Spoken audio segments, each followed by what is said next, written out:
Assalamualaikum warahmatullahi wabarakatuh. Perkenalkan, nama saya Midat Aminuddin, NIM G002303, kelompok A7 FKUNS. Pada kesempatan kali ini saya akan mempresentasikan laporan anatomi buku 1.3. Yang pertama, kita akan membahas tentang lapisan dinding abdomen anterior dan posterior. Oke, yang pertama kita akan membahas tentang susunan dinding anterior. Oke, jadi di paling luar tuh ada kulit, terus di bawahnya ada fascia superficialis yang terdiri dari fascia camper dan fascia scarpa. Selanjutnya di dalamnya itu ada fascia profunda. Di dalam fascia profunda tuh ada musculi et aponeurosis yang terdiri dari 5 muskulus atau otot. Yang pertama itu musculus obliquus externus abdominis, yang kedua ada musculus obliquus internus abdominis, yang ketiga ada musculus transversus abdominis, dan yang keempat ada rectus abdominis, dan yang terakhir ada musculus pyramidalis abdominis. Selanjutnya setelah di dalamnya muskulus itu ada fascia transversalis, selanjutnya ada fascia extraperitonealis, jaringan lemak, terus ada peritoneum parietal. Sekarang kita beralih ke dinding posterior. Di paling luar tuh ada kulit, selanjutnya ada fascia superficialis dorsi, selanjutnya ada musculus yang terbagi menjadi 5 lapisan. Untuk lapisan pertama tuh ada musculus latissimus dorsi, untuk lapisan kedua ada musculus obliquus externus abdominis, musculus erector spinae, musculus lonissimus dorsi, dan musculus serratus posterior inferior. Dan untuk lapisan ketiga tuh ada 3 musculus. Yang pertama itu ada musculus multifidus, yang kedua interspinalis, dan yang ketiga obliquus internus abdominis. Dan untuk lapisan yang keempat itu ada musculus quadratus lumborum, terus ada musculus iliopsoas, dan musculus transversus abdominis. Nah, selanjutnya setelah musculus itu ada fascia extraperitonealis, dan yang terakhir ada peritoneum parietal. Selanjutnya kita akan membahas tentang sistem otot yang ada di abdomen. Oke, yang pertama itu ada flat muscle, dan yang kedua ada vertical muscle. Di flat muscle sendiri tuh terbagi menjadi 3 musculus. Itu musculus obliquus externus, obliquus internus, dan transversus. Jadi untuk musculus obliquus externus tuh terletak di paling superficialis, dan ototnya tuh berarah ke inferomedial, bentuknya seperti V. Sedangkan untuk obliquus internus itu terletaknya lebih profunda dan lebih kecil dibandingkan musculus obliquus externus. Untuk serabutnya itu berarah ke supermedial, yaitu seperti A, dan yang terakhir itu musculus transversus.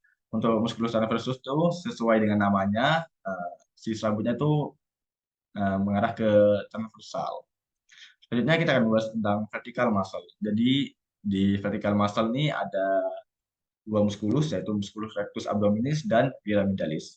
Untuk musculus rectus abdominis ini dibungkus oleh vagina musculi recti abdominis, bisa membentuk perut six pack.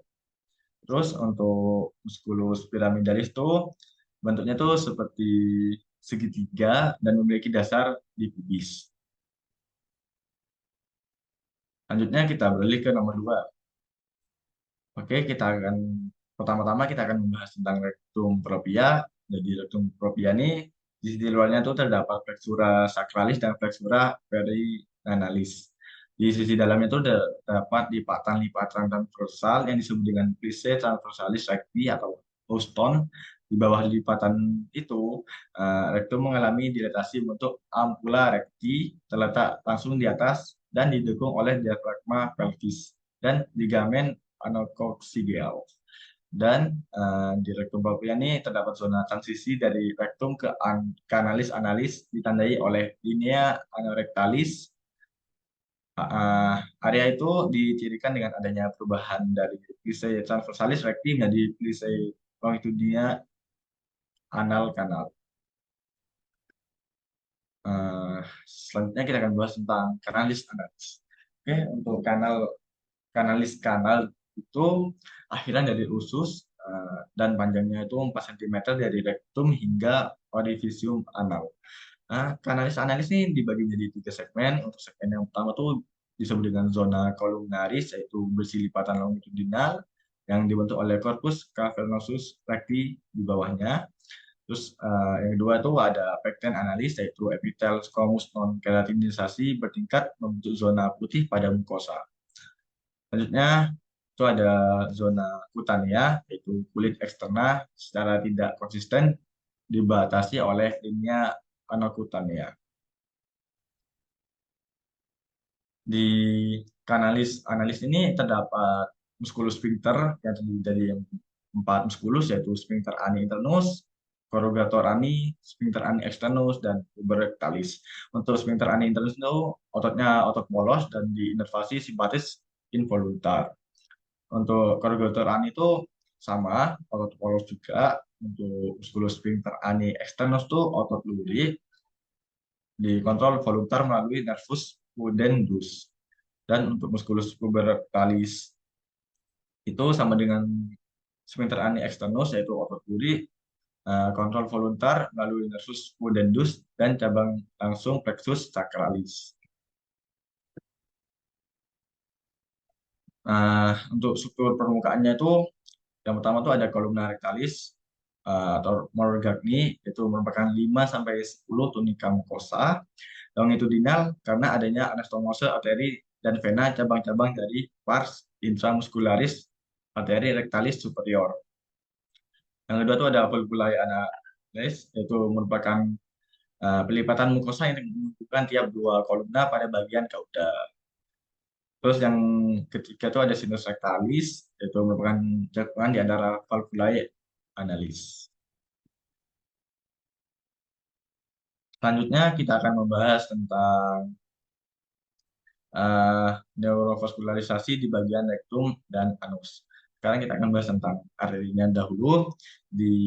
Jadi ada arteri rectalis superior. Jadi arteri superior rectalis superior ini tidak berpasangan. Itu dari arteri mesenterica inferior memberikan suplai ke sebagian besar rektum dan kanalis analis di atas linea pectinata, sehingga berperan penting dalam mengisi korpus cavernosum. Selanjutnya ada arteri rectalis media. Jadi untuk rectalis media ini berpasangan, terus biasanya hanya pada satu sisi atau bahkan hilang secara keseluruhan. Dari arteri iliaca interna di atas dasar pelvis, terus ketika ada maka hanya akan memberikan ketika ada itu hanya memberikan supply ke sedikit bagian rektum bawah. Terus ada arteri rectalis inferior, ini arteri berpasangan itu dari pudenda interna di bawah dasar pelvis. Memberikan suplai ke otot sphincter kanalis analis dari sisi luar dan mukosa di bawah linea pectinata. Selanjutnya kita akan membahas tentang vena. Oke, yang pertama itu ada vena rectalis superior, tidak berpasangan, koneksi melalui vena mesenterica inferior menuju vena portae hepatis. Selanjutnya ada vena rectalis media, itu berpasangan, berhubungan melalui vena iliaca interna menuju vena cava inferior. Terus ada vena rectalis inferior, berpasangan, berhubungan melalui vena pudenda interna dan vena iliaca interna menuju vena cava inferior. Untuk batas antara area drainase vena porta, hepatis, dan vena cava inferior terletak di area linea pectinata. Selanjutnya, yang ketiga atau yang terakhir tuh eh, kita akan bahas tentang peritoneum. Jadi peritoneum itu sendiri adalah membran serosa yang melapisi rongga perut. Terus membran ini terdiri dari sel mesotelial yang didukung oleh lapisan tipis jaringan fibrosa dan secara embriologis berasal dari mesoderm. Terus selanjutnya kita akan membahas tentang organ retroperitoneum dan organ intraperitoneum. Jadi organ retroperitoneum itu dilapisi peritoneum hanya di bagian permukaan anterior saja. Organnya itu terletak di belakang selubung posterior peritoneum. Contoh organnya itu ada duodenum, ureter, suprarenal, terus ada rektum, kolon, kecuali kolon ascending dan descending, terus ada kidney, terus ada aorta, ada esophagus, pankreas, kecuali pada bagian kauda. Untuk duodenum ini eh, itu hanya second and third part. Jadi eh, selanjutnya kita akan bahas tentang intraperitoneum. Jadi untuk intraperitoneum peritoneum itu seluruh eh, peritoneum. Jadi eh, keba organnya itu dilapisi oleh peritoneum. Jadi untuk permukaannya itu seluruhnya itu dilapisi oleh peritoneum. Contohnya tuh ada lambung, limfa, hati, duodenum bagian pertama dan keempat, terus jejunum, ileum, kolon, transversum, kolon, sigmoid.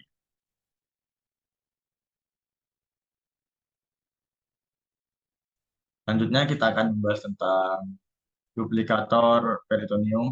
Jadi yang pertama tuh ada mesentery, yaitu lipatan peritoneum yang membentang dari peritoneum parietal ke peritoneum visceral, dari organ-organ yang digantungnya.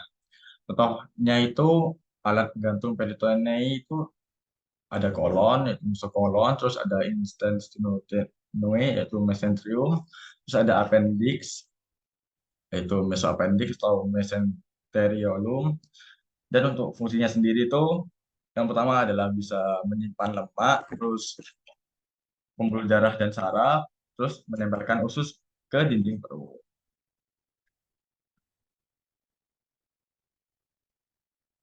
Selanjutnya itu ada omentum. Omentum dibagi menjadi dua, yaitu omentum maius dan omentum minus. Untuk omentum maius itu di bagian sini, sedangkan untuk omentum minus itu yang ini. Omentum maius ini terdapat 4 ligamen. Yang pertama itu gastrocrenia, terus yang kedua gastroclenic, terus ada splenorenal juga, terus ada gastrocolic. Untuk omentum minus itu ada 2 ligamen, yaitu hepatogastrik dan hepatoduodenal. Terus ada ligamentum peritoneum. Nah, jadi di ligamentum peritoneum ini terdiri dari 2 lapisan peritoneum yang menghubungkan 2 organ satu dengan yang lain, atau melekatkan organ pada dinding tubuh dan dapat membentuk bagian dari omentum. Yang pertama tuh ada gaster. Di gaster ini ada 3 ligamentum, yaitu gastrocolica, terus gastroclenica, dan gastrosplenica. Ya kan di yang kedua yaitu ada hepar yang terdapat 3 ligamen, yaitu falcifor, terus gastrohepatica, terus ada ligamen hepatoduodenal. Selanjutnya kita akan membahas tentang foramen Wilslow. Jadi foramen Wilslow ini adalah satu-satunya komunikasi alami antara rongga peritoneum mayor dan kantung peritoneum minor. Foramen Winslow itu di bagian superiornya dibatasi oleh lobus caudatus hapi, di bagian punggung oleh vena cava inferior. Bagian inferior itu dibatasi oleh duodenum dan ligamen hepatoduodenal yang berfungsi sebagai batas ventral. Selanjutnya kita akan membahas tentang uh, laser sac dan girdle sac. Untuk yang pertama itu cavum peritoneum mayor atau perut utama, kita bisa sebut dengan girdle sac, itu ruang terbesar dalam rongga perut dan berisi sebagian besar organ perut seperti lambung, usus, hati, dan limfa. Di ruangan ini dibatasi oleh dinding perut anterior, dinding belakang, dan otot-otot panggung. Sedangkan laser sac atau bisa disebut dengan cavum peritoneum minor atau perut kecil, ini itu ruangan yang lebih kecil di dalam rongga perut yang terletak di belakang dan di bawah hati. Ruang ini hanya berisi organ-organ tertentu seperti pankreas dan usus halus bagian atas. Oke, ini untuk daftar pustakanya. Terima kasih. Eh, Mohon maaf apabila ada salah dalam menyampaikan. Assalamualaikum warahmatullahi wabarakatuh.